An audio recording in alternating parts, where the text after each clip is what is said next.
My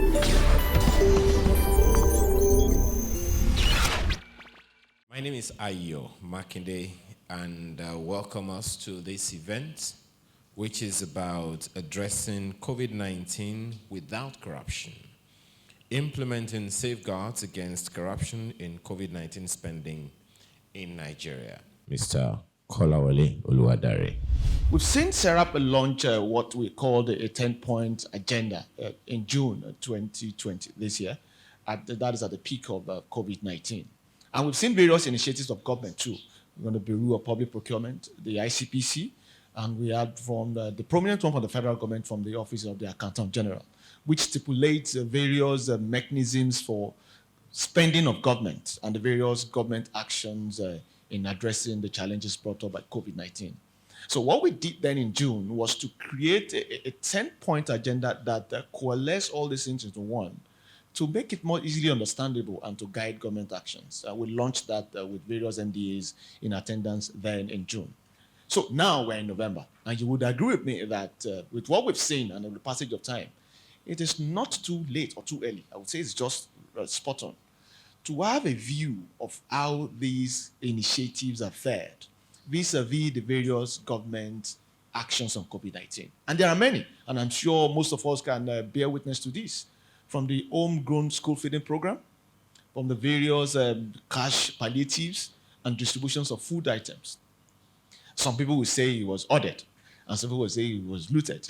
So we've all seen these things, and we've witnessed how it has happened. So we are here today to have a critical discussion, more focused discussion on these issues, and to assess in our own way as individuals, as Nigerians, whether these initiatives of government from the ICPC, from the BPP, and from the Accountant General of the Federation has really been put to use, and now that has benefited or otherwise us as Nigerians. Would like to invite for a keynote Professor Yemi Akinseye George, Senior Advocate of Nigeria, for his presentation. This report,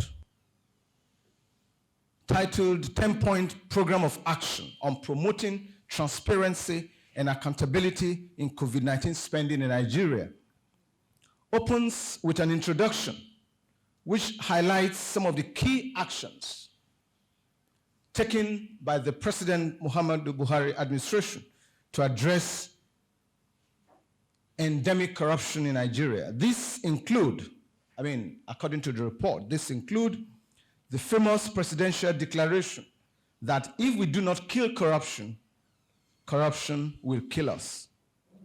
Then the report also refers to the Treasury single account, which was introduced by the former administration of President Goodluck Jonathan, but significantly expanded and implemented by this administration. Reference is also made to the establishment of the Presidential Advisory Committee Against Corruption, the whistleblower policy, increased prosecution of high-profile cases.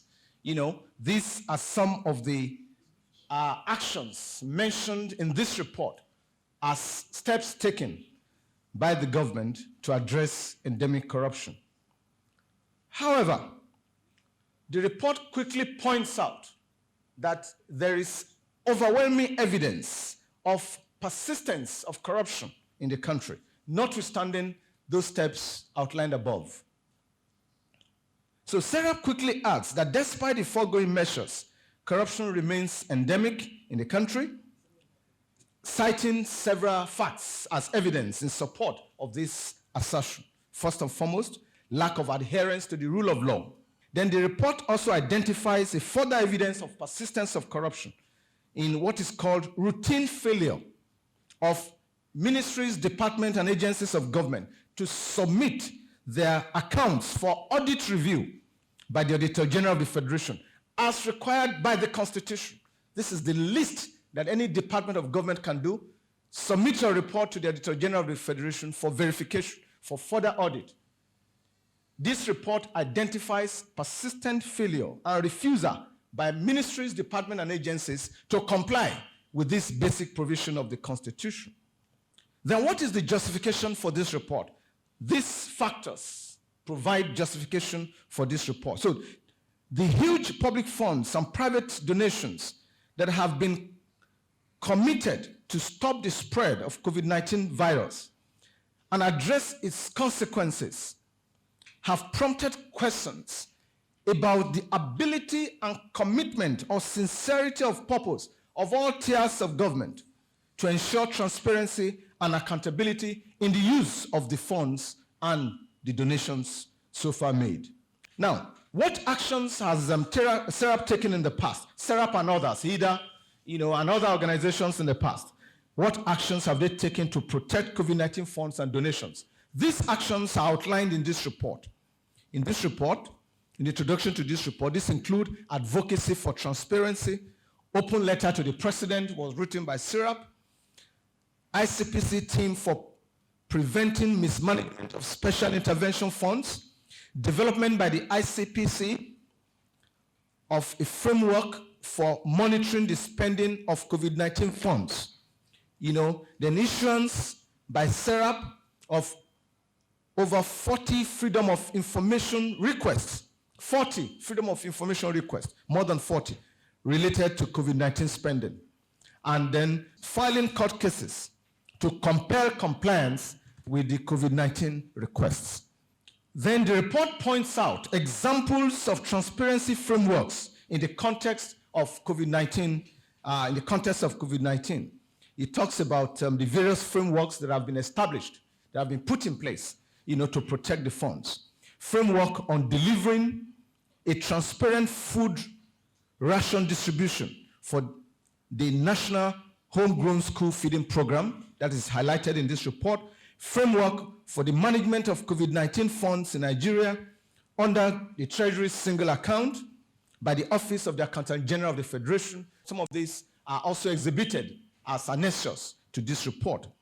Guidelines for the conduct of procurement that respond to the COVID-19 challenge, and then accountability and transparency mechanisms for delivering cash transfers by the Ministry of Humanitarian Affairs. All of these are cited as examples in this report. Why do we need this kind of report? This kind of report is required to encourage governments to implement transparency frameworks, to provide a sound framework for governments to ensure transparency and accountability in the use of public funds, and then to mobilize the citizens. And this is very critical. Point number one.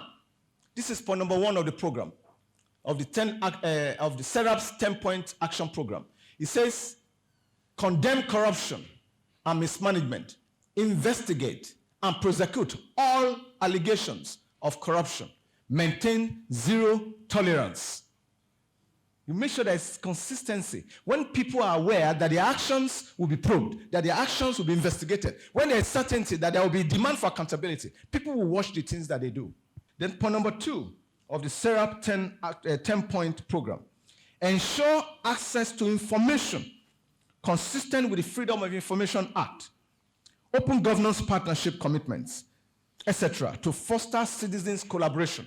Then point number three says we should adopt and implement fiscal and budgetary policies to improve socio-economic rights of Nigerians. Socio-economic rights of Nigerians. Right to quality education, adequate health care, clean water, and regular electricity supply. Then point number four of the 10-point program, obey the rule of law. Obey the rule of law, including judiciary independence, financial autonomy, implementation of the various decisions of courts on accountability of senior government officials. You find a National Assembly that keeps on allocating to itself humongous salaries when the majority of Nigerians are poor, can hardly survive, living below $100 or $1 a day. $1 a day.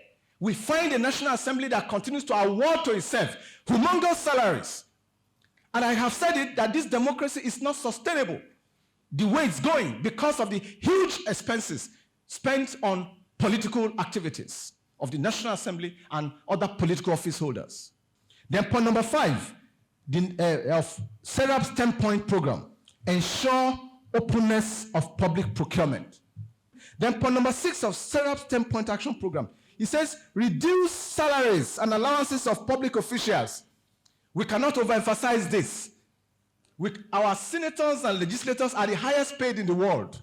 I don't want to mention figures that are bandied around as salaries of our legislators. This is most unfortunate. And the salaries of these people, the amount of allowances that they get is frustrating. It's killing this democracy. Now we keep on borrowing money. Where does the borrow funds? To what are these funds applied? We borrow funds to pay salary.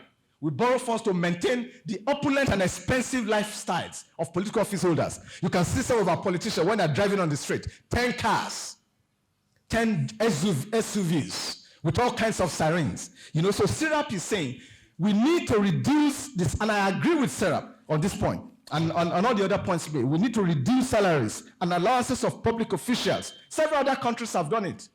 We cannot continue to pay these humongous salaries and expect that this economy will survive and that this democracy will survive. It will not survive. Then point number 7 of the SERAP's 10-point program, encourage citizens' complaints on corruption and follow up on complaints. Encourage citizen complaints, including actively encouraging CSOs and ordinary citizens to utilize whistleblowing and hotline channels to expose corrupt practices related to COVID-19 and beyond. Then offering CSOs adequate legal protections and the cessation of harassment by security agents. Point number 8 of SERAP's 10-point action program, it says, respect, protect, and promote human rights of everyone. We are back to human rights. Whether we like it or not, human rights must remain the mainstay of our democracy. Without human rights, you can't talk about democracy. So this point number 8, very critical. Respect, protect, and promote human rights of everyone, not only of the rich and of the wealthy, but of the vulnerable and of the poor. Then point number 9 of the SERAP's 10-point program, ensure civil society participation. Create opportunities for all citizens, including CSOs and those from marginalized communities, journalists, etc., to make inputs into COVID-19 related decision-making about resource allocation. And then point number 10, which is the final point, we're rounding up now. Point number 10 says engage bilateral, regional, and international partners, because we are not an island unto ourselves. We need to engage independent analysts, international analysts, and let them let them see what we are doing and provide advisory support. And finally, in conclusion, we go to the conclusion now. The SERAP's 10-point action program is well researched, lucid, pragmatic, and down to earth. This presentation merely gives you a taste of the pudding. It is only by reading and using the report that you can really understand and have the full benefit of it. I therefore commend the SERAP 10-point action program on accountability and transparency in COVID-19 spending and beyond to the federal government of Nigeria, the 36 state governments, and all committees handling COVID-19 funding, donations, and every other person having one thing or the other to do with public funding. I thank you very much for your attention, distinguished ladies and gentlemen. What would you be proposing going ahead in terms of ensuring that this trend of funds not accounted for cycle ends in the country? The deficit of trust is restored back.